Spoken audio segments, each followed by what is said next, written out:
حکوومەتی هەرێمی کوردستان نوێنەرایەتی لە گەلێک وڵاتی جیهاندا هەیە لە هەولێری زیاتر لە 20 کنسڵگەری وڵاتانی زلهێز و وڵاتانی تری جیهان هەن. کەواتە پەیوەندەکانی هەرێمی کوردستان ڕۆژ بە ڕۆژ فراوانتر دەبێ. ئێمە دەمانەوێت لەگەڵ میوانەکەمان قسە لەسەر ئەو بکەین کە داخۆ پەیوەندەکانی هەرێمی کوردستان حکوومەتی هەرێمی کوردستان بە دیاریکراوی لەگەڵ وڵاتێکی زلهێزی وەکو کەنەدا چۆنە. بە میوانداری زۆر بەڕێز بەیان سامی عەبدوڕەحمان نوێنەری حکوومەتی هەرێمی کوردستان لە ئەمریکا کە ڕاستەوخۆ لە واشنگتۆنەوە لەگەڵماندایە خات و بەیان سڵاوتان لێبێ. سپاس بۆ بەشداریکردنتان لەگەڵمان لەم گەشتەی هەواڵەکانی کوردستان 24. دەمەوێت لەوە بپرسم بزانم پەیوەندەکانی حکوومەتی هەرێمی کوردستان لەگەڵ وڵاتێکی وەکو کەنەدا چۆنە، لە چه ئاستێکدایە؟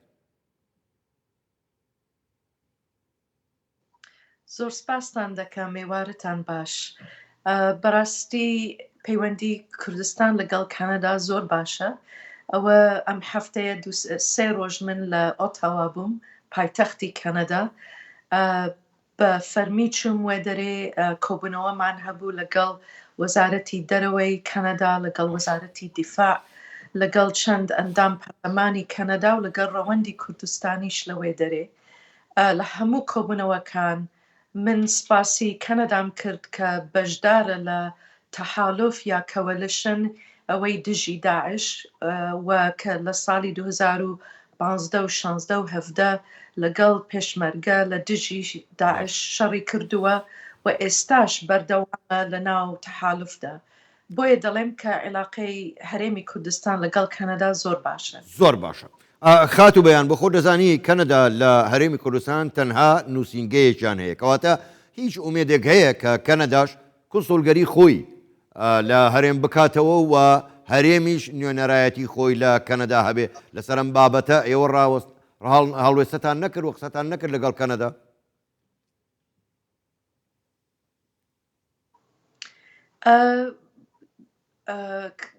ئەوە شتێک ببرن دووبارە دەست پێ بکەم. ئەو قەرارانە دەبێ وەزارەتی دەرەوەی کەنەدا بدا و ڕێزدار سەرۆکی حکوومەتی خۆمان بدا بۆ حکوومەتی هەرێم. فکرێک هەیە کە هەندێک نوێنەرایەتی تازە بکرێن لە وڵاتانی تازە بۆ نمونە کەنەدا، بەڵام ئەوە پلانی پێویستە، استراتیژی پێویستە و بودجەی پێویستە. بۆیە ئەو قەرارانە ناتوانانی بە زوو یعنی بێ ببرن قەتەر بوو ماوەیەک.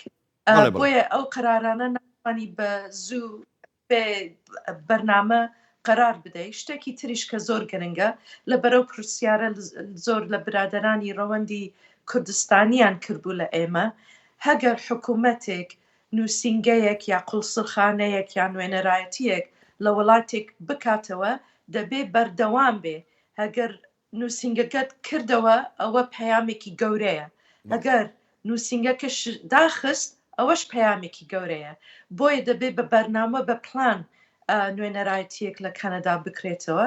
بەڵام ئێمە نوێنەرایەتی لە ئەمریکا لە واشنگتن زۆر ئیشی قونسڵگەری بۆ نمونە وەکالەت نامە و بەرحەیاتی و شتانە بەڕێوە دەبین بۆ ڕەوەندی کوردستانی لە کەنەدا و لە ئەمریکا. ئێمەش لە خزمەتی هەموو خوشک و برایانی خۆمان لە کەنەدا.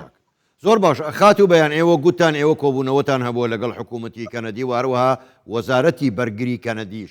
ئایا هیچ بەڵێنێکیاندا سەبارەت بە هاوکاری لۆجستی بە دیاریکراویش بۆ هێزی پێشمەرگەی کوردستان؟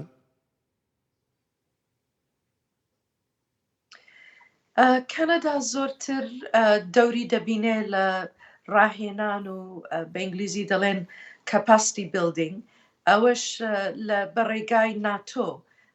ئێمەش داوامان کرد کە ئەو کەپاسیتی بیلدینگە کە هەیە لە ناتۆ کە زۆرتر لە بەغدایە پێشمەرگەش بەشدار بێ لە ناو ئەو ڕاهێنانانە. وەکو تریش کەنەدا زۆرتر تەرکیزی کردووە لەسەر عێلاقاتی مرۆیی، بۆ نمونە 900 یا 1000 خوشک و برای ئیزیدیان بردووە کەنەدا وەک پەنابەر لەوێ دەرێ ئاگایان لێیە. و وەکو تریشمە باسیەوەمان کرد کە دەمانەوەی عێلاقەی هەرێمی کوردستان لەگەڵ کەنەدا لە بواری ئابووریشدا بەهێزتر بێ. دەمانەوێ شەریکاتی کەنەدی بێنە کوردستان استیسمار بکەن تیجارەت بکەن و ئەو پەیوەندیە کمەشاڵ یا بازرگانیش بە ڕێگای دیپلۆماسیش ئەو دەرگاش بکاتەوە. زۆر باشە زۆر بەڕێز بەیان سامی عەبدوڕەحمان نوێنەری حکوومەتی هەرێمی کوردستان لە ئەمریکا ڕاستەوخۆ لە واشنگتۆنەوە لەگەڵمان بووی. سپاس بۆ بەشداریکردنتان لەگەڵمان. سپاس بوویەوە.